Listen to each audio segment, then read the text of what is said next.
जैसा कि देखा गया पूर्व में भारत सरकार का बजट आया, उसी प्रकार मध्य प्रदेश सरकार का बजट आया, उसमें कर्मचारियों को निराशा हासिल हुई है। बिना वेतन के जो काम करता है सबसे पहले प्राथमिक उनको दे, प्रायोरिटी उनको दे। बजट में किसी प्रकार का प्रावधान मजदूरों से लेकर अधिकारियों तक नहीं किया गया। कैशलेस की बात करी, बीमा कैशलेस की, परंतु लागू नहीं किया गया।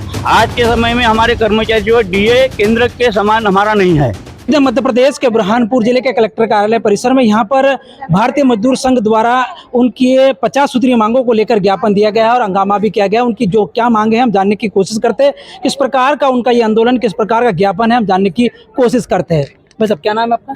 मैं दिलीप इंगले, राष्ट्रीय राज्य कर्मचारी महासंघ से संयोजक, राष्ट्रीय सह संयोजक हूँ और मध्य प्रदेश कर्मचारी अधिकारी पेंशन महासंघ का संगठन मंत्री मध्य प्रदेश। क्या मांगे आप लोगों की? ये भारतीय मजदूर संघ के आनुषंगिक संगठनों की मांग पत्र है। चूँकि केंद्र की गवर्नमेंट से और राज्य गवर्नमेंट से लगातार चर्चाएं हो रही संगठन की, लेकिन राज्य सरकार और केंद्र सरकार बिल्कुल दमनकारी नीति अपनाए हुए हैं। मतलब सहमति बनने के बाद भी बजट में किसी प्रकार का प्रावधान मजदूरों से लेकर अधिकारियों तक नहीं किया गया। उसी के लिए आज जो है इन मजदूरों से लेकर कर्मचारी सड़कों पर आंदोलित है और अगर इसके बाद भी सरकार नहीं जागती है तो अनिश्चितकालीन आंदोलन राष्ट्रीय स्तर और राज्य स्तर पर किया जाएगा। देखिए, आज पूरे भारतवर्ष में जिला मुख्यालयों पर माननीय प्रधानमंत्री और माननीय मुख्यमंत्री के नाम भारतीय मजदूर संघ के जितने अनुषंगिक संगठन हैं उनकी मांगों को लेकर एक साथ विरोध प्रदर्शन किया जा रहा है। जैसा कि देखा गया पूर्व में भारत सरकार का बजट आया, उसी प्रकार मध्य प्रदेश सरकार का बजट आया, उसमें कर्मचारियों को निराशा हासिल हुई है। हमारे आशा कार्यकर्ता, उषा कार्यकर्ता, आंगनवाड़ी कार्यकर्ता, इनके लिए किसी भी प्रकार का वहाँ कोई प्रावधान नहीं किया गया।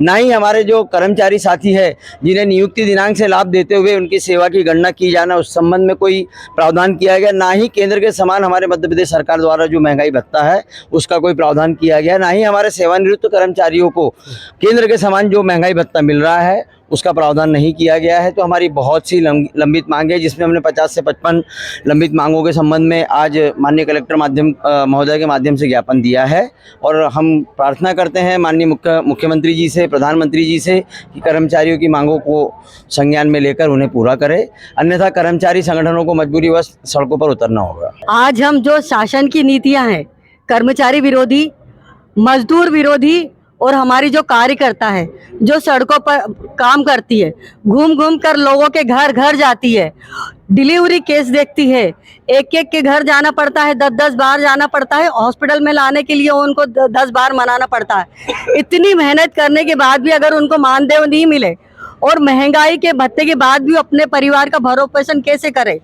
इस सरकार को चाहिए कि हमारी मातृशक्ति हमारी बहनों की तरफ देखे, जबकि उनकी किसी का वेतन है, किसी का वेतन तो है भी नहीं। बिना वेतन के जो काम करता है सबसे पहले प्राथमिक उनको दे, प्रायोरिटी उनको दे, उनकी समस्याओं को सुने, उनकी मांगों को सुने। नहीं तो जब हमारा मजदूर भाई, हमारा कर्मचारी और हमारी बहनें अगर सड़क पर उतर गए तो इस शासन को अपनी सरकार चलाना नामुमकिन हो जाएगा।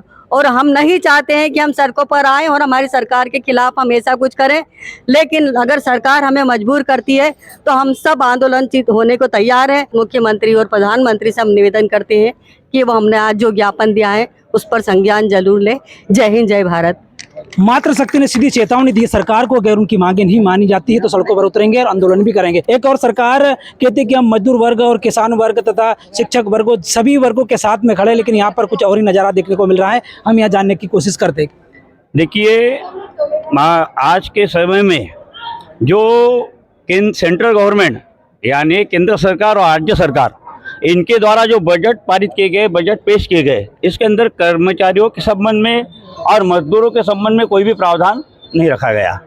और रहा कर्मचारियों के संबंध में, माननीय मुख्यमंत्री जी मध्य प्रदेश राज्य कर्मचारी संघ के मंच पर आए और उन्होंने कई घोषणाएं करी।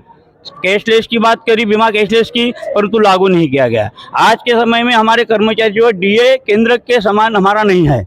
तो कुछ ऐसी बातें जो आ रही है, घोषणाएं हो रही है, शिक्षकों की समस्या है, आयुष विभाग की समस्या है, असंख्य समस्याओं का ढेर लगा हुआ है, परंतु कार्य नहीं हो रहा है। अगर इस प्रकार की स्थिति रही तो निश्चित रूप से कर्मचारियों को आंदोलन करना पड़ेगा, मजदूरों को आंदोलन करना पड़ेगा। भारतीय मजदूर संघ, राज्य कर्मचारी संघ और आनुषंगिक संगठन एक होकर रोड पे आना तय रहेगा।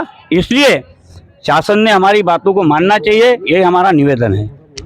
वहीं कर्मचारी संघ का ये कहना है कि जिस प्रकार से अगर उनकी मांगें नहीं मानी जाती है तो उन्हें मजबूरन सड़कों पर उतरना पड़ेगा और सरकार को उनकी मांगों के आगे झुकना पड़ेगा। अब यह देखना होगा कि शासन प्रशासन इन मजदूरों भारतीय कर्मचारी संघ की मांगों को कब तक पूरा करती है, नहीं कर पाती है, तो आने वाला वक्त ही बताएगा। कैमरा पर्सन बशीर अहमद के साथ राजू से राठौड़, बुरहानपुर, मध्य प्रदेश।